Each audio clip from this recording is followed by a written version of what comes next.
رسولہ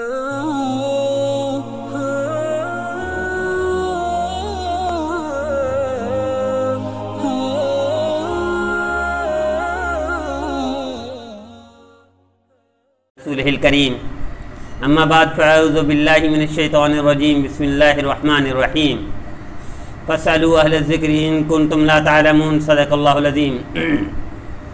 میرے بھائی اور دوستو، ہماری یہ مجلس سوال جواب کی ہوتی ہے۔ اگرچہ ہماری کوشش ہوتی ہے کہ 24 گھنٹے ہم جس ساتھی کا سوال جس وقت ہے ہم اسی وقت جواب دیں، اور الحمدللہ یہی ہو رہا ہے۔ اور آپ سے بھی التجا کرتے ہیں، درخواست کرتے ہیں کہ جن جن ساتھیوں کے پاس یہ بات پہنچ چکی ہے وہ یہ نمبر آگے پھیلا دیں، پوری دنیا میں پھیلا دیں۔ 24 گھنٹے ہم آپ کے خادم ہیں، آپ 24 گھنٹے مجھ سے پوچھ سکتے ہیں۔ آپ ڈائریکٹ کسی مفتی صاحب کے پاس جائیں تو شرم آتی ہے، شرمندہ ہو کر نہیں پوچھتے۔ آپ فون پر پوچھ سکتے ہیں، کوئی اس میں شرم نہیں، کوئی قباحت نہیں، کوئی حرج نہیں۔ ہم 24 گھنٹے آپ کے خادم ہیں، آپ 24 گھنٹے اس نمبر کو پھیلا دیں پوری دنیا میں، ہم آپ کو 24 گھنٹے یہ خدمت انجام دینے کی وہ آفر کرتے ہیں۔ اور یہ دین کا کام آپ کسی میں لگاتے ہیں کہ آپ اپنے اپنے علاقے میں دارالفتہ بنا دیں، اپنے اپنے علاقے میں پوری دنیا میں پھیلا دیں کہ پورے علاقے اپنے اپنے علاقے میں کہو کہ جس کو جو مسئلہ پوچھنا ہو، فتویٰ لینا ہو، بولو ہمیں بتاؤ۔ آپ ہمیں نمبر پہ وہ کریں، مسئلہ پوچھے، آپ کو منٹ 2 کے اندر مسئلہ بتا دیں گے، تحریری مسئلہ فتویٰ بھی دے دیں گے اور زبانی فتویٰ بھی دے دیں گے۔ آپ اس کو پھیلا دیں پوری دنیا میں، یہ میری التجا ہے، درخواست ہے۔ جس طرح پرویز صاحب نواب شاہ سے فکر مند ہیں، پورے علاقے کے مسائل پوچھتے ہیں، الحمدللہ ہم جواب دیتے ہیں۔ اسی طرح میں سب سے درخواست کرتا ہوں سارے اپنے اپنے علاقے میں متحرک ہو جائیں تاکہ دینی مسائل لوگوں کو پوچھنا جرأت بھی پیدا ہو اور ان کے علم میں بھی اضافہ ہو اور عمل میں بھی زیادہ اضافہ ہو۔ تو پرویز صاحب نواب شاہ سے پوچھتے ہیں، ان کا ایک دوست ہے، ان کے دماغ کا مسئلہ ہے، گولیاں کھانی پڑتی ہیں، سر میں درد ہوتا ہے، سر میں درد اتنا زیادہ ہوتا ہے کہ سر پھٹتا ہے، قریب ہے کہ سر پھٹ جائے گا اور مر جائے گا۔ تو کہتے ہیں روزے کی حالت، میرے عزیز ڈاکٹر سے پوچھ لیں، اگر ڈاکٹر بولتا ہے کہ روزہ رکھے تو روزہ رکھے، ڈاکٹر منع کر دے تو اس وقت تک منع ہو جائے جب تک دوائیں استعمال کر رہے ہیں، کہ ایسا نہ ہو دماغ کی رگ پڑ جائے اور پھر موت کا سامنا کرنا پڑ جائے۔ اس سے بہتر ہے کچھ دن روزے سے رک جائیں، ڈاکٹر کی دوائیں استعمال کر لیں، علاج پورا ہو جائے، کورس پورا ہو جائے، پھر شروع کر دیجیے گا روزہ۔ آپ کے لیے روزے کی چھوٹ ہے، اللہ صحت دے، اللہ شفا دے، تندرستی دے۔ اسی طرح پرویز صاحب کے دوست ہیں عاشق صاحب، وہ فرماتے ہیں عشر اور زکوٰۃ میں کیا فرق ہے؟ میرے عزیز عاشق صاحب پہلے بھی جواب دیا تھا، شاید آپ سن نہیں سکے، میں 1000 بار آپ پوچھیں گے 1000 بار جواب دوں گا انشاءاللہ۔ ہم نوکر ہیں آپ کے خادم میں، آپ پوچھیں ہم آپ کو جواب دیں گے، 1 دفعہ نہیں، 2 دفعہ نہیں، 1000 دفعہ پوچھیں، 1000 دفعہ جواب دیں گے انشاءاللہ۔ عشر اور زکوٰۃ میں یہ فرق ہے، زکوٰۃ پیسہ، سونا، چاندی وغیرہ کی ہوتی ہے، عشر کھیتی باڑی، جو گندم ہے، جو کپاس ہے، جو باجرہ ہے، جو جوار ہے، عشر ان کھیتی باڑی کے اشیاء پر ہے، اور زکوٰۃ اموال پر ہے، یعنی پیسے ہے، ڈالر ہے، ریال ہے، سونا ہے، چاندی ہے، یہ فرق ہے پیارے۔ تو عشر بھی شرعی ہے، زکوٰۃ بھی شرعی ہے، عشر بھی دین کا حصہ ہے اور زکوٰۃ بھی دین کا حصہ ہے۔ لوگ عشر نہیں دیتے وہ سمجھتے ہیں دین سے حصہ نہیں ہے، یہ بھی دین کا حصہ ہے میرے عزیز، اس پر بھی عمل کرنا چاہیے، ورنہ یہ جو فصل کو آگ لگ جاتی ہے، کیڑا لگ جاتا ہے، یہی وجہ ہے کہ ہمارے کسان حضرات عشر نہیں دیتے۔ تو آپ ترغیب دیں اپنے علاقے میں، عشر دیا کریں، ان کے مال محفوظ ہو جائیں گے کیڑے سے، بیماریوں سے اور وغیرہ وغیرہ سے۔ اسی طرح عاشق صاحب پوچھتے ہیں، پریز صاحب کے دوست ہیں، اذان کے وقت کھانا کیا صحیح ہے؟ میرا عزیز اگر وقت داخل ہو گیا، طلوع فجر اور اذان ہو رہی ہے، اس وقت کھائے گا، روزہ نہیں ہوگا، روزہ ٹوٹ گیا، اس کا روزہ ختم ہو گیا۔ اذان فجر کا اعتبار نہ کریں، وقت دیکھیں، وقت کیا ہے۔ مثلا جیسے ابھی کراچی میں 4:20+ ہے، تو آپ کے ہاں شاید وہ ہوگا 10 ہوگا، 4:10 ہوگا شاید، تو اس کے بعد اذان چاہے لیٹ ہو، اذان سے کوئی تعلق نہیں، وہ وقت داخل ہو گیا، اذان ہوئی اور آپ کھاتے رہے تو روزہ نہیں ہوگا۔ اسی طرح عاشق صاحب پوچھتے ہیں، افطاری کرتے ہیں، سائرن بجتا ہے اس پر افطاری کر لیتے ہیں، اذان بعد میں ہوتی ہے، کوئی عرض نہیں، سائرن بجتا اس وقت ہے جب وقت داخل ہو جائے، سورج غروب ہو جائے، سائرن بج گیا، روزہ کھول دیں، اذان اسی وقت دے دیں تو بھی جائز ہے، 1-2 منٹ کے بعد دے دیں تو بھی جائز ہے، کوئی حرج نہیں۔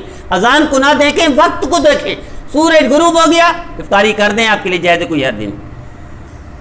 اسی طرح ساتھی نے پوچھا کہ کئی منزل مسجد ہے، تو یہ جو اعتکاف میں بیٹھا ہوں اوپر والی منزل میں جا سکتا ہوں؟ جی جا سکتے ہیں، اگر سیڑھیاں مسجد کے اندر ہیں تو آپ ساری منزلوں میں جا سکتے ہیں،